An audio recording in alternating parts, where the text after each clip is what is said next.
This is a second stimulus check update. Joe Biden is officially the president-elect, and in this video, we'll go over his stimulus plans, including second stimulus checks, how much they are, and who's eligible. Also, people on Social Security will receive an additional $2,400 more than the average person.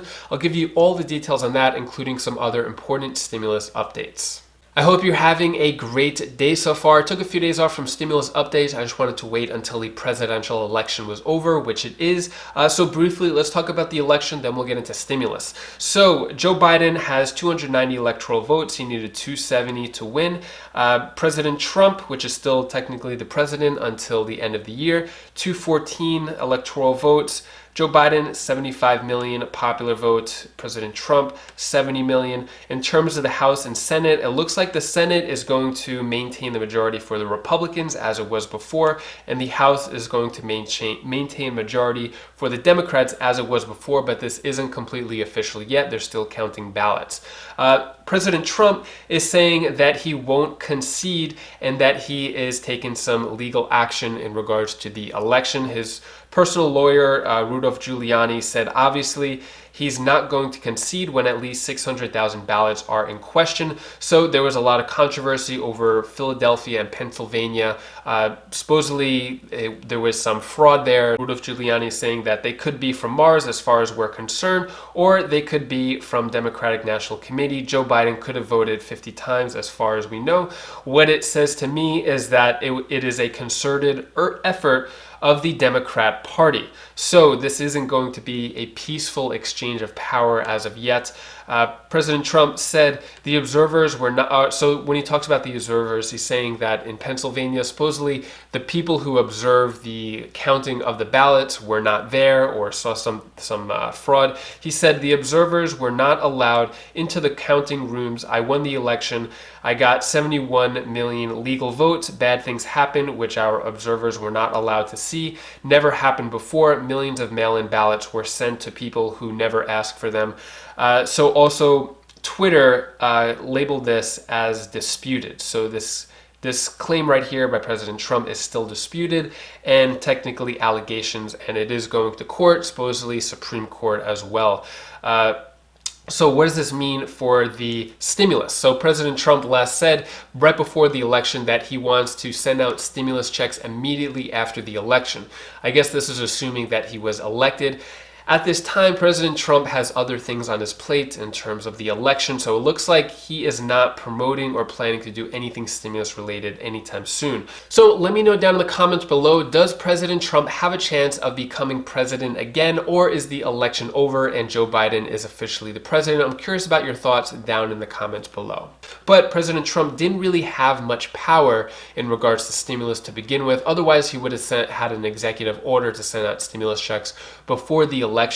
Really, the two key players here are Mitch McConnell and Nancy Pelosi. Mitch McConnell being the 9th richest senator of the 6th poorest state, Kentucky. Nancy Pelosi having a net worth over $100 million. The reason why I point that out is just to show the disconnect between the politicians who are in charge of helping out the American people and how they're living a completely different life than the American people that they're supposed to be helping. So once again, Nancy Pelosi, Mitch McConnell talking about the size of the coronavirus stimulus package. Mitch McConnell is in favor of stimulus, which he said as soon as he gets back into office, he wants to plan and pass stimulus, but he is not in favor of stimulus checks. So what he said is our economy is really moving to get back on its feet. That, I think, clearly ought to affect what size of any rescue package we additionally do. He said, I do think we need another one, but I think it reinforces the argument that I've been making the last few months that something smaller rather than throwing another $3 trillion at this issue is more appropriate. Also, Larry Kudlow, which is the White House economic advisor, said we're not interested in $2 or $3 trillion. We think we're in a very strong position. The president and his policies have long coattails in this election. So at this time, it is still up in the air. Nancy Pelosi is still saying that she wants a bigger package and wants to crush the virus. At this time, there are no stimulus negotiations between Nancy Pelosi and Steve Mnuchin as it were before. Let's talk about Joe Biden's plan for stimulus and the economy. So Joe Biden at joebiden.com, he talks about his emergency action plan to save the economy. So let me just briefly go over this and talk about in terms of stimulus to the American people and how much it'll be, as well as how Social Security can get an additional $2,400. So first, he says, use all of the available authorities, including Defense Production Act, to turn the tide of this epidemic. Second, he wants to launch a task force reporting directly to me to make sure every dollar going out the door gets to the people who need it fast. So he says, keep as many people on the payroll as possible and make Americans whole for lost hours and wages. So he wants to maximize work sharing, a form of employment insurance. Basically, he wants to give more money to American workers. Also, for businesses, he wants to, for small businesses, he wants to have $377 billion for small businesses, kind of like the PPP.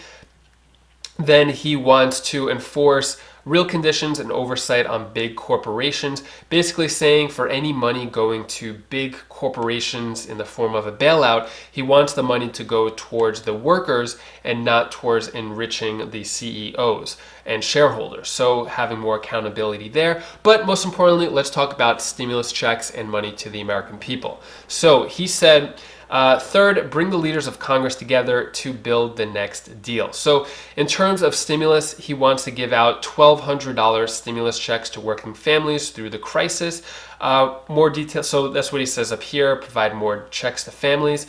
Then he says he wants to forgive a minimum of $10,000 per person in federal student loans. This doesn't include private student loans. This is only federal student loans. Then also he wants to increase the monthly Social Security checks by $200 per month. So $200 per month for the year. That's an additional $2,400. Also, provide emergency paid sick leave to everyone who needs it with no one left out. So this includes all industries, all sectors, regardless of company size, and including gig workers. I'm really curious how that works out. Also, ensure that no one has to pay out of pocket for COVID-19 testing, tracing, treatment, or an eventual vaccine. So that's Joe Biden's plan, stimulus, as well as for the economy. Let me know your thoughts about this down in the comments below. Is this enough? Not enough? Should we have more? Do you think they'll usher in the $2,000 a month stimulus checks? Should the stimulus checks be higher? I'm really curious about your thoughts down in the comments below. Moving on, Federal Chairman Jerome Powell is saying that to have a stronger recovery, we need a bigger stimulus package. So he said fiscal policy can do what we can't, which is to replace lost income for people who are out of work. We'll have a stronger economic recovery if we can just get at least some more fiscal support. So stimulus negotiations have been going on for months. Last stimulus was passed all the way back in March when we got our first stimulus checks. Jerome Powell, which is basically in charge of printing the money in our country for the Federal Reserve, he's basically saying, and as he has always been saying, we need to have more stimulus for the American people. Savings are dwindling. We need to do something now. As we all know, people are struggling a lot. Regardless of who was elected president, the people are still struggling in this moment and need a lot of help. That's all the stimulus news I have for you today. To cheer up your mood a little bit, here's my daughter Bella's tip of the day. Hi guys, I didn't see you there. Guys, can I tell you tip of the day because I'm still in South Carolina. I know it looks like in a different place, but let's get over it. Can I tell you the thing that you should really actually do when someone's hurt or you're hurt? You should really do something really good and help them out because they're hurt. You can't let a person hurt. Stay there. I know you guys would do such a great thing, even better than that. Like help them up or something. I bet you can too. So that's all the advice that I wanted to give to you today. And also this is my sister Kalaya. Say hi. Hi. Bye. And if you want to keep the positive vibes going, I highly recommend you click this video over here. It's on my Wise Vibes channel. It'll put you in a better mood. I guarantee it. It's the 6 pieces of life-changing advice by Tony Robbins. If you watch that, you'll feel so much better during these uncertain times. So click that video right now, and I'll see you in the next video. Take care, be safe. Thank you for watching.